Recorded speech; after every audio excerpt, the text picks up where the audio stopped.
اکبر۔ جب گھر میں بٹوارا ہوتا ہے نا، سونے رسول صلی اللہ علیہ وسلم نے آرزو کی تھی، پیارے رسول نے فرمایا تھا 1450 سال پہلے، حضرت ربی رضی اللہ تعالیٰ عنہ تشریف لائے، یا رسول اللہ میری 2 بہنیں فلاں بھائی کے پاس اتنی جائیداد چلی گئی، دنیا میں کوئی قانون نہیں تھا۔ رسول اللہ صلی اللہ علیہ وسلم فکر مند ہوئے، اللہ نے قرآن پاک میں میراث کے اوپر باقاعدہ آیات نازل فرمائی اور یوں فرمایا کہ میرے محبوب میری وصیت ہے کہ بیٹیوں کو جائیداد میں سے حصہ دینا ہے۔ جب باپ مر جاتا ہے تو سارے بیٹے تیار ہو جاتے ہیں اور بیٹی کا کوئی نام لیتے، نہیں نہیں بہن کو کچھ نہیں دیں گے۔ اسلام نے کہا بہن مالدار ہو یا غریب ہو، دونوں صورتوں میں، بہن مالدار ہو یا غریب ہو، دونوں صورتوں میں بیٹی کو، ماں کو اس میں جائیداد میں سے حصہ دینا مسلمانوں کے اوپر فرض قرار دیا۔ اور جن لوگوں نے اپنی بہنوں کا حق مارا ہے وہ جتنی مرضی نمازیں پڑھتے رہیں، جب تک بہن کو حق ادا نہیں کر دیتے ان کو اللہ تبارک و تعالیٰ کی رضا حاصل نہیں ہو سکتی ہے۔ تو جب جائیداد کا بٹوارا کرنے جاتے ہو تو بہنوں کا خیال رکھا کریں، اور یہ جن پراپرٹیوں پر قبضہ کر کے خوش ہوتے ہو یا جن مالک مکانوں کے خلاف اسٹے لے کے خوش ہوتے ہو کہ ہم نے بڑا کمال کر دیا، کمال نہیں کیا۔ زندگی میں ایک چیز کی گارنٹی نہیں ہے، باقی بہت چیزوں کی 100 سال کی گارنٹی ہے۔ یہ عمارت جس نے بنائی اس نے سوچا ہوگا 500 سال چلے گی، لیکن یہ 1000 سال چلے گی، اس کی گارنٹی۔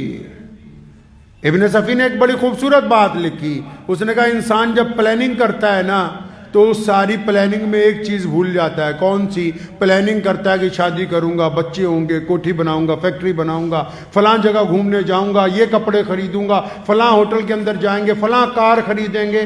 کہتا ہے ساری پلاننگ تو فٹ ہوتی ہے، بس یہ بھول جاتا ہے کہ اس پلاننگ میں کسی موڑ کے اوپر موت کھڑی ہوئی ہے، جب وہ آ گئی ساری کی ساری پلاننگ ختم ہو جائے گی۔ پلاننگ میں موت کو بھول جاتا ہے، اور یہ کھڑی ہے اپنی جگہ، سارا دن بار بار آواز مارتی ہے بندے کو کہ میں آ رہی ہوں، تیاری رکھو، تیاری رکھو، اللہ کے حضور پیش ہونا ہے، قبر میں جانا ہے، مر کے اللہ حضور کو جواب دینا ہے۔ اور یہ ایسے غافل ہوئے کہ نہیں کہ شاید مرنا ہی نہیں ہے، نہیں نہیں مرنا ہے آخر ایک دن، اور پھر اللہ کو جواب دینا ہے۔ اسی لیے کسی کی ناجائز بے عزتی کرتے ہوئے نبی علیہ السلام نے فرمایا سارے دھراڑ سن لو جتنے ہیں جن کو شوق ہے، معاشرے میں بدترین بندہ وہ ہے، معاشرے کے اندر بدترین انسان وہ ہے جس کی بد کلامی کی وجہ سے لوگ اس سے ڈرتے ہوں۔ بدترین بندہ وہ ہے معاشرے میں، لوگ اس لیے اس سے دور بھاگتے ہوں کہ یار یہ مل گیا تو بے عزتی کر دے گا۔ تو نبی علیہ السلام نے کیا فرمایا؟ بڑی خوبصورت بات فرمائی۔ نبی علیہ السلام نے فرمایا کہ اگر کسی نے کسی دوسرے آدمی کی ایسی جگہ بے عزتی کی، یہ حدیث سنا رہا ہوں، لکھ کے لے جائیے دل پر، کہ کسی نے کسی ایسے آدمی کی ایسی جگہ بے عزتی کی جہاں لوگ اس کی عزت کرتے تھے۔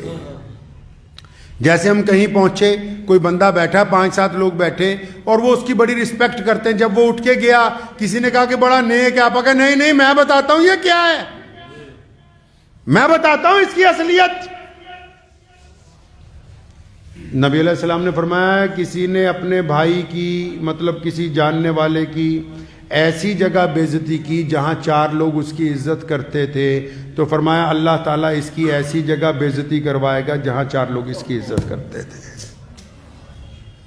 اس لیے جب بھی کچھ کرنا ہو، 2 چیزوں کو اللہ کے رسول نے فرمایا، اپنی زبان کو اور اپنی شرمگاہ کو اپنے قابو کے اندر رکھیں تو اللہ تبارک و تعالیٰ آپ کو عزت عطا فرمائیں گے، دنیا میں بھی اور آخرت میں بھی۔ جن کو پلاٹوں پہ قبضہ کرنے کا شوق ہے، جن کو اپنے بھائیوں کی جائیداد پہ قبضہ کرنے کا شوق ہے، جن کو اپنے رشتہ داروں کی جگہ پہ قبضہ کرنے کا شوق ہے، یا جو پاور میں آ جاتے ہیں، کہتے ہیں ہاں یہ فلاں فیکٹری آج سے ہماری ہے، اتنے پیسے لو، چلو نکلو۔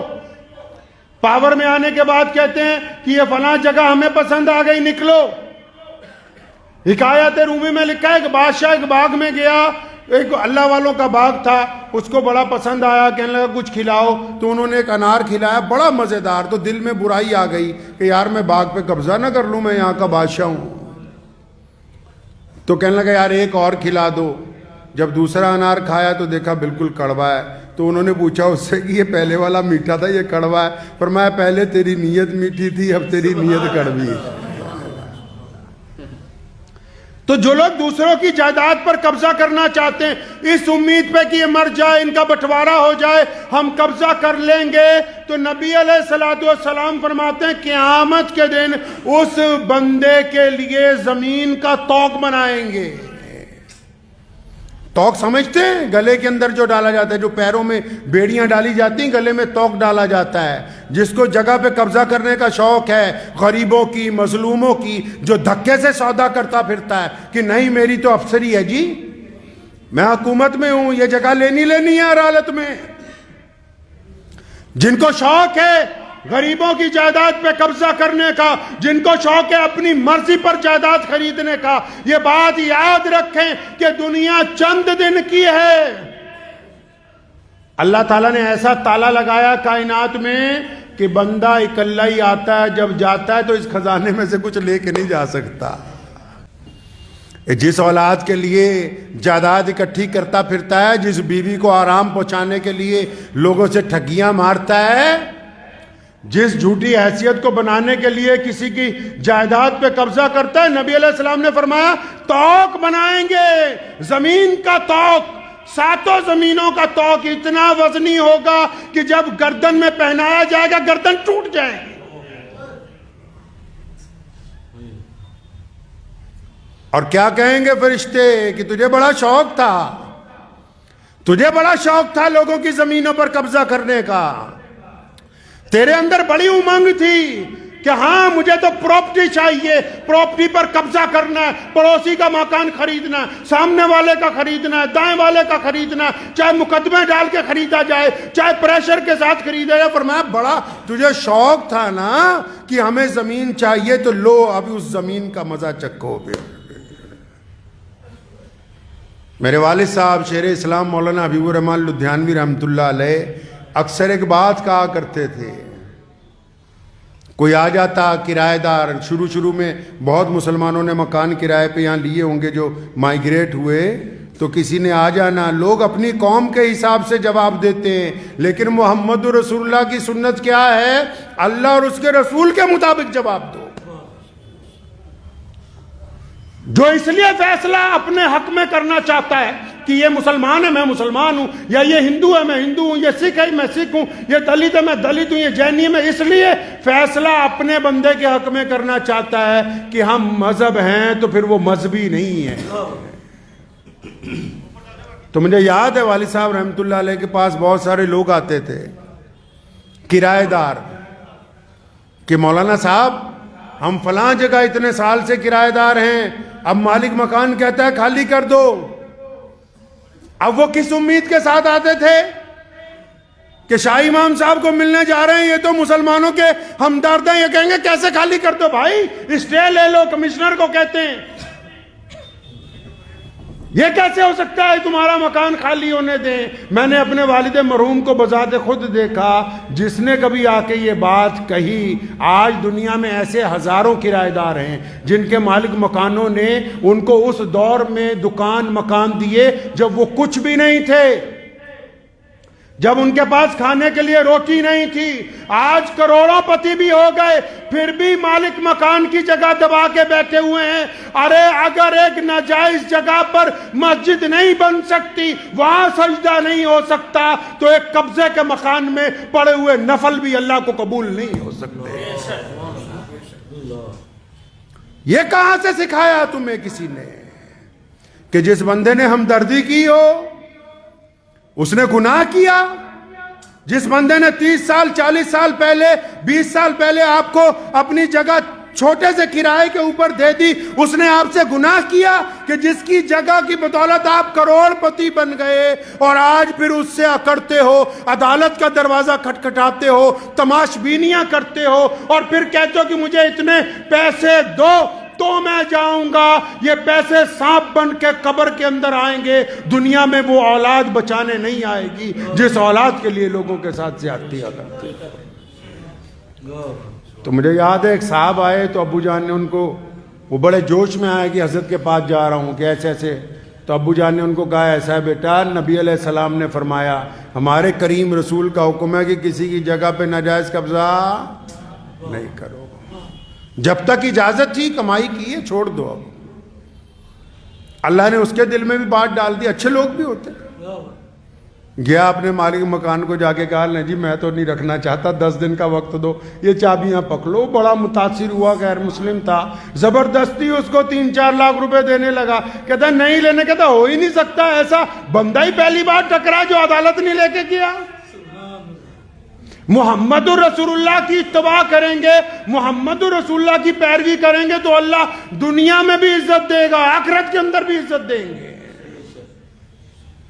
ہم نے حضور اکرم صلی اللہ علیہ وسلم کی اتباع سمجھا کہ یہ اتباع صرف نماز کے وقت ہے، یہ اتباع صرف مسجد تک ہے، یہ اتباع صرف قرآن خوانی تک ہے. نہیں، زندگی کے تمام معاملات میں. اللہ کے نبی صلی اللہ علیہ وسلم چاہتے ہیں کہ بندہ جس میں نرمی نہیں، فرمایا اس میں دین نہیں. آپ نے سنا ہے نا، پہلے بڑی بڑی حکومتیں ہوتی تھی دنیا میں. ہٹلر کو دیکھیے، تتاریوں کو دیکھیے، ہلاکو کا نام سنیے. بڑی بڑی حکومتیں دنیا میں تھیں، اب بھی ہیں، لیکن وقت گزرتا جاتا ہے اور ساری حکومتیں کتابوں میں اتہاس بن جاتی، تاریخ بن جاتی. کیوں؟ دائمی کیوں نہیں چلتی؟ دائمی کیوں نہیں چلتی؟ کیونکہ اللہ تعالیٰ اس وقت تک مہلت دیتا ہے جب تک بندہ ظلم کی انتہا نہیں کرتا. اللہ تبارک و تعالیٰ کو ایک نام بڑا پسند ہے، اس کا نام ہے المتکبر، یعنی غرور کرنے والا. اللہ کے جو 99 نام ہے نا، ان میں ایک نام ہے المتکبر. فرمایا میں غرور کرنے والا ہوں. کون؟ اللہ غرور کرنے والے ہیں. اور یہ صفت اللہ نے فرمایا صرف ساڈی ہے، اور کسی دی نہیں. دنیا میں جب کوئی بندہ اللہ کی اس صفت کو اپنانا چاہتا ہے اور پھر غرور کے ساتھ چلتا ہے، زمین خدا کی اور خدا کا بندہ اس زمین پر جب اکڑ کے چلتا ہے پھر اللہ کو پسند نہیں آتا. اللہ کو وہ بندہ پسند نہیں آتا. تبھی تو آپ نے سنا کہ بڑے بڑے خاندان، بڑی بڑی حکومتیں، بڑے بڑے کاروبار تاریخ کا حصہ بن گئے. لوگ آج پڑھتے ہیں کہ وہ بھی ہوتے تھے. کیوں بن گئے؟ کہ جب طاقت کے ذریعے غلط کام کرنے شروع کیے تو جب کہتے ہیں نا گناہوں کا گھڑا بھر گیا تو پھر وہ پھوٹ گیا. اب دنیا میں کوئی نام لینے والا بھی نہیں ہے.